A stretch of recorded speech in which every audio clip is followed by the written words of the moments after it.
ಇಲ್ಲ ಯಾರು ಅವರು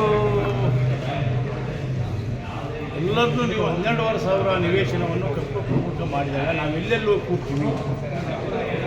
ನಮಗೆ ಭಾಳ ಜನ ರೈತರು ನಾವೇನು ನಿವೇಶನವನ್ನು ಹಂಚಲಿಕ್ಕೆ ನಮ್ಮ ಜಮೀನನ್ನು ಕಳ್ಕೊಂಡಿದ್ವೋ ನಮಗೆ ಆದ್ಯತೆ ಕೊಡಿ, ಮೊದಲನೇದಾಗಿ ಅವ್ರ ಜಮೀನಿಗೆ ಆದ್ಯತೆ ಕೊಡಿ ಅಂತ ಕೇಳ್ತಾರೆ. ಅದು ಸರಿ ಇದೆ, ಅವರಿಗೆ ಫಸ್ಟ್ ಪ್ರಯಾರಿಟಿ ಕೊಡಲಿಕ್ಕೆ ನಾವು ಒಪ್ಕೊಂಡಿದ್ದೀವಿ.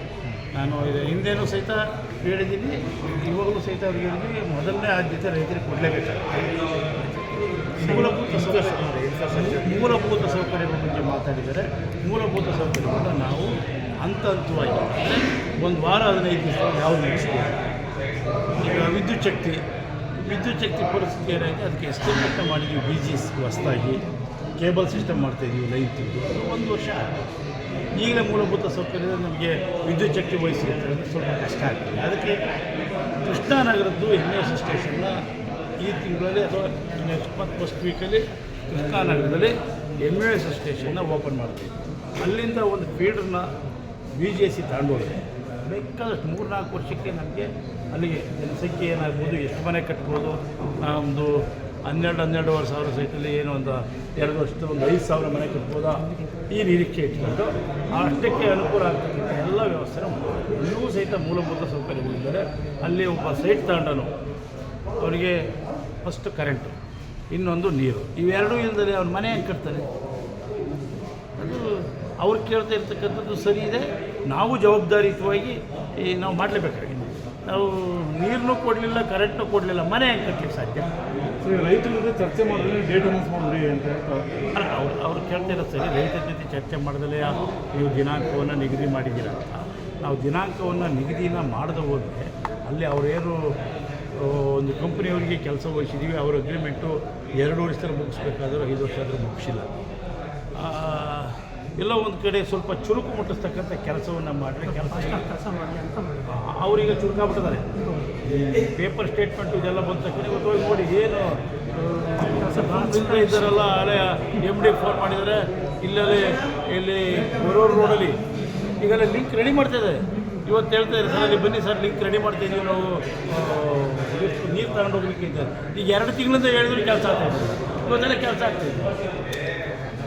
ಕಾರ್ಯಕ್ರಮಗಳು ಯಾವುದಾದ್ರು ಒಂದು ಯಾವುದೇ ಕಾರ್ಯಕ್ರಮ ಅದನ್ನು ನಾವು ತ್ವರಿತವಾಗಿ ಈ ರಾಜಕೀಯ ವ್ಯವಸ್ಥೆಯಲ್ಲಿ ಲೋಕಾರ್ಪಣೆ ಮಾಡ್ತೀವಿ ಅಂದಾಗ ತಗೊಳ್ತಕ್ಕಂಥ ಸ್ಪೀಡ್ ಇದೆಯಲ್ಲ, ಅದು 6 ತಿಂಗಳ ಕೆಲಸ 4 ದಿವಸದಲ್ಲಿ ಆಗುತ್ತೆ. ಆ ಸ್ಪೀಡ್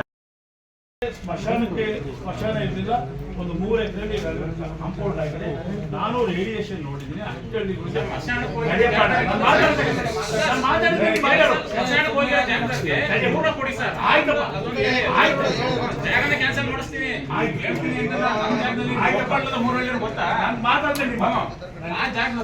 ನಮ್ಮ ಸರ ನಂಬರ್ ಹೋಗಿದೆ ಸರ್. ದೂರದಲ್ಲಿ ಒಂದು 50-100 ಸೈಟ್ ಕೊಟ್ಟು ದೂರ ಅಲಾಟ್ ಮಾಡಕ್ಕೆ ಹೇಳಿ. ಅದೇ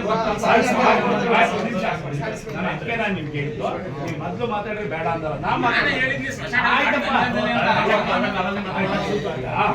ಮತ್ತು ಮಾತಾಡಿವಂತೆ ನಮ್ಮ ಮಾತು ಮುಗಿದ ಮೇಲೆ ಮತ್ತೆ ಮಾತಾಡಿವಂತೆ ಎಲ್ಲೂ ಅಡ್ಡಿ ಇಲ್ಲ.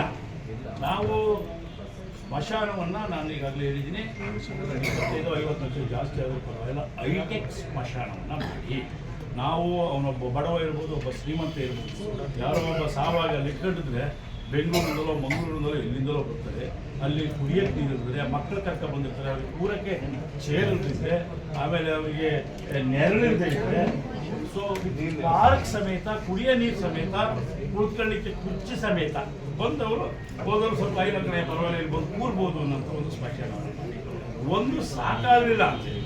ನಮ್ಮ ಕಿಲೋಮೀಟರ್ ಎಷ್ಟು, ನಮ್ಮ ರೇಡಿಯೇಷನ್ ಕಿಲೋಮೀಟರ್, ಇನ್ನೊಂದು ಅವಕಾಶ ಮಾಡುವ ಜನಗಳ ಅಪೇಕ್ಷೆ ಅಭಿಪ್ರಾಯದ ಮೇಲೆ ನಾವು ಅಪೇಕ್ಷೆ ಅವರ ತೀರ್ಮಾನಕ್ಕೆ ಬಿಡುವ. ರೈತರ ತೀರ್ಮಾನವೇ ಮುಖ್ಯ. ಇಲ್ಲಿ ಎಲ್ಲ ನೀವೇನು ತೀರ್ಮಾನ ತಗೊಳ್ತೀರಾ ಅದಕ್ಕೆ ನಮಗೆ ಬದ್ಧತೆ ಇರಬೇಕು. ಅದಕ್ಕಾಗಲೇ ಈಗಾಗಲೇ ಕಮಿಷನರು ಬಹಳ ಸೂಕ್ತವಾಗಿ ಚರ್ಚೆ ಮಾಡಿದ್ದಾರೆ. ಸಮಯವನ್ನು ನಿಗದಿ ಮಾಡಿ ನಿಮ್ಮ ಹತ್ರ ಬರಲಿಕ್ಕೆ ಡೇಟ್ ಫಿಕ್ಸ್ ಮಾಡಿ. ಮೊನ್ನೆ ಯಾರೋ ಬಂದರು, 2ನೇ ತಾರೀಕಿಂದ ಫಸ್ಟ್ ಆಗ್ತೀವಿ, ಮೊದಲನೇ ಪಾಯಿಂಟ್ ಆಗ್ತೀವಪ್ಪ ನಿಮಗೆಲ್ಲ ಹೇಳಿ. ಒಂದೊಂದು ಊರಿಗೆ ಒಂದೊಂದೇ ದಿವಸ ಆಗ್ತೀವಿ. ಒಂದು ದಿವಸಕ್ಕೆ 3-4 ಊರು ಬೇಡ, 1 ಗಂಟೆ ಜಾಸ್ತಿ ಆಗಲಿ. ಪ್ರತಿಯೊಬ್ಬ ಸಾಮಾನ್ಯ ಜನರದು ಸಮಸ್ಯೆಯನ್ನು ತಿಳ್ಕೊಂಡು ಬರ್ಕೊಂಡು ಬಗೆಹರಿಸುವ. ಆಮೇಲೆ ಅಲ್ಲಿ ಯಾವ್ಯಾವ ಕೆಲಸಗಳು ಈಗಾಗಲೇ ಕೆಲವು ಒಂದು 100 ಮೀಟ್ರು ರಸ್ತೆ ಉಳಿದಿದೆ, ಕೆಲವು 50 ಮೀಟ್ರ್ ಉಳಿದಿದೆ, ಕೆಲವು ಸಣ್ಣ ಸಣ್ಣವಿದ್ದಾವೆ. ಅವ್ರಿಗೆ ರೆಟಿಫೈ ಮಾಡಿ ಹೇಳಿದ್ದೀವಿ. ಮತ್ತು ಇನ್ನೊಂದು ಸರಿ ರೈತರ ಜೊತೆ ನಾವು ಅದನ್ನು ಸರ್ವೆ ಮಾಡೋಣ. ಯಾವುದಾ ಆ ನಿವೇಶನ ಜಾಗದಲ್ಲಿ ಎಲ್ಲರೂ ಒಂದು ರೌಂಡ್ ಹಾಕೋಣ. ತಾವೆಲ್ಲ ಏನೇನು ಹೇಳ್ತಾರೆ ಅಲ್ಲೇ ಬರ್ಕೊಂಡು ಯಾವ ಡ್ರೈನೇಜ್ ಪ್ರಾಬ್ಲಮ್ ಇದೆ, ಯಾವ ರಸ್ತೆ ಪ್ರಾಬ್ಲಮ್ ಇದೆ, ಅದನ್ನು ಅವ್ರು ಮಾಡಲೇಬೇಕು. ಅದು ಅವ್ರು ಮಾಡಲಿಕ್ಕೆ ಒಪ್ಕೊಂಡಿದ್ದಾರೆ ಅಂದರೆ ಕಂಡೀಷನ್ ಹೆಂಗಿದೆ. ಬಟ್ ಇನ್ನು ವಿಳಂಬ ಆಗುತ್ತೆ ಅಂತ ತಿಳ್ಕೊಂಡು ಅವ್ರು ವಿಳಂಬ ಮಾಡ್ಕೊಂಡಿದ್ರು. ಇನ್ನು ವಿಳಂಬ ಇಲ್ಲಪ್ಪ, ನಾವು ಮುಂದಿನ ತಿಂಗಳು 18ನೇ ತಾರೀಕಿನ ಒಂದು ನಿಗದಿ ಅಂತ ಹೇಳಿದ್ರು. ಅಲ್ವಾ, ಕೇಂದ್ರೀಕೃತವಾಗಿ ಅದೇ ದಿನಾಂಕ ಅಲ್ಲ, ಆದರೂ ಸ್ವಲ್ಪ ಸಹಿತ ಅಲ್ಲಿ ಮುಂದೊಂದು ಪ್ರಶ್ನೆಗಳು ಹೇಳಿದ್ದೀನಿ. ಯಾರು ನಮ್ಮ ಜಿಲ್ಲಾ ಮಂತ್ರಿ ಮತ್ತು ಇಲಾಖೆ ಮಂತ್ರಿ ಅವರು ಕೂಡ ದಿನಾಂಕವನ್ನು ಅಂತಿಮ ಮಾಡ್ತೀವಿ. ಅಂದರೆ ಆ ತಿಂಗಳಲ್ಲೇ ಮಾಡೋಣ ಅಂತ. ಒಂದು 2 ದಿನ 18ನೇ ತಾರೀಕು ಬರೋಕ್ಕಾಗಲ್ಲ, 20ಕ್ಕೆ ಇಟ್ಕೊಂಡ್ರೆ ತಂದರೂ ಅನ್ಬೋದು.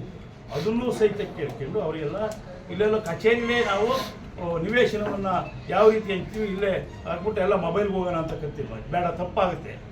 ನಾವು ಕಚೇರಿಲಿ ನೋಡಿ ಇಷ್ಟು ಜನ ಇರ್ಬೋದು, ಇಲ್ಲ ಒಂದು 50 ಜನ ಇರ್ಬೋದು ಅಷ್ಟೇ. ನಾವು ಕಲಾಮಂದಿರಕ್ಕೆ ಹೋದರೆ ಎಲ್ಲ ಪಕ್ಷದ ಜನಪ್ರತಿನಿಧಿ, ಎಲ್ಲ ಸಂಘಟನೆಗಳು, ಮಾಧ್ಯಮದವರು, ಬುದ್ಧಿಜೀವಿಗಳು ಇವರೆಲ್ಲ ಇರ್ತಾರೆ. ಅಲ್ಲಿ ಕೆಲವು ಪ್ರಶ್ನೆನ ಅಲ್ಲೇ ಕೇಳ್ತಾರೆ, ಇದು ಸರಿ ಇದೆಯೋ ಇದು ಸರಿ ಇಲ್ವೋ ಅಂತ. ಆವಾಗ ಪಾರದರ್ಶಕವಾಗಿರುತ್ತೆ, ಎಲ್ಲರಿಗೂ ಅರ್ಥ ಆಗುತ್ತೆ, ರೈತರಿಗೆಲ್ಲ ಅರ್ಥ ಆಗುತ್ತೆ. ರೈತರು ಸಹಿತ ಇಲ್ಲ ಇಲಾಖೆಯವರು, ನಗರ ಪ್ರಾಧಿಕಾರ ಇಲಾಖೆ ಸ್ವಲ್ಪ ಸಮರ್ಥವಾಗಿ ನಿರ್ವಹಿಸಿದೆ ಅಂತ ಗೊತ್ತಾಗುತ್ತೆ ಅಂತೇಳಿ 2000 ಜನ ಹಿಡಿಯುತ್ತೆ. ಅದಕ್ಕೋಸ್ಕರ ಕಲಾಮಂದಿರದ ಫಿಕ್ಸ್ ಮಾಡ್ತೀವಿ. ನಾವೆಲ್ಲೋ ಕೂತ್ಕೊಂಡು, ಇಲ್ಲ ಸೈಟ್ ಆಫೀಸಲ್ಲಿ ಕೂತ್ಕೊಂಡು, ಎಲ್ಲೋ ಕೂತ್ಕೊಂಡು ಈ ಸೈಟ್ ಅಂತ ಹೇಳಿಲ್ಲ ಸರ್. ಆಮೇಲೆ ಚುನಾವಣೆಗೆ ಈ ನಗರಾಭಿವೃದ್ಧಿ ಪ್ರಾಧಿಕಾರದಿಂದ ಸುಮಾರು 1060 ಎಕರೆ ಜಮೀನನ್ನು ಅಕ್ವಿಷನ್ ಮಾಡಿ 6 ವರ್ಷ ಆಯಿತು. 2 ವರ್ಷದವರೆಗೆ ಸೈಟಿನ ವಿತರಣೆ ಮಾಡ್ತೀನಿ ಅಂತ ಹೇಳಿದರು. 6 ವರ್ಷ ಆದರೂ ವಿತರಣೆ ಮಾಡಿಲ್ಲ. ನಮಗೆ ಬಹಳ ತೊಂದರೆ ಕೊಟ್ಟಿದ್ದಾರೆ. ಆದರೆ ಮೊನ್ನೆ ನಮ್ಮ ಅಧ್ಯಕ್ಷರು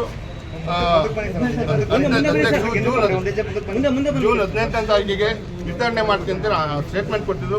ಅದು ತಪ್ಪಾಗಿದೆ ಅಂತೇಳಿ ಬಂದು ಎಲ್ಲ ರೈತ ಬಂದರು ಇವತ್ತು ಇಲ್ಲಿ ಮೀಟಿಂಗ್ ಕರೆದಿದ್ದು. ಮೀಟಿಂಗ್ನಲ್ಲಿ ಅಧ್ಯಕ್ಷರು ಸ್ಪಂದಿಸಿದ್ದಾರೆ. ಫಸ್ಟು ಎಲ್ಲ ಮೂಲಭೂತ ಸೌಕರ್ಯ ಕೊಟ್ಟು,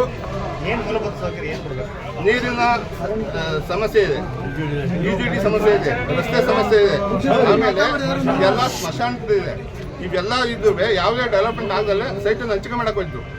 ಇದು ಆಗಬಾರ್ದು ಅಂತೇಳಿ ಮೀಟಿಂಗ್ ಕರೆದು ಮಾತಾಡಿದಾಗ ಅವರು ಸ್ಪಂದಿಸಿದ್ದಾರೆ.